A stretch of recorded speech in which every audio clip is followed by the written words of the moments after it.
তিনবার উঠবস করতে মুই আর কোনোদিন খামু না ইনকা তিনবার উঠবস করব কান ধরে।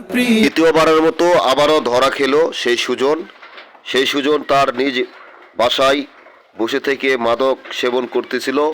হাতে নাতে গ্রামের যুব ছেলেরা ধরে তাকে বেঁধে রেখেছে। এবার মাদকদ্রব্য নিয়ন্ত্রণের সদস্য যুব ছেলেরা সিদ্ধান্ত নিয়েছে তাকে আর তওবা তাকিক করাবে না, তাকে সরাসরি থানায় দিয়ে দিবে, যাতে থানা থেকে জেল থেকে সে ভালো হয়ে আসে। তো প্রিয় দর্শকবিন্দু, দেখতে পাচ্ছেন কবির মেম্বার এসেছে, থানা এসেছে।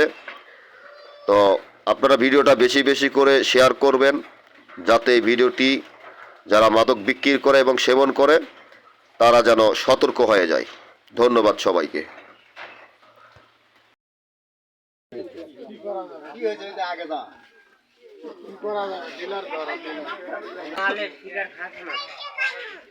এই যে মাল ঢলছে ওই যে মাল সব পাইছি, আর অন্য কোনো মাল পাইনি। এগুলাই ছিল, আর এগুলা পাইছি আগে। এই জুয়াতে ভাই ওই জুয়াতে আও তো ভাই। ধরে নিয়ে যায় যেটা বেয়াতে সেটা ধরে লাগবে।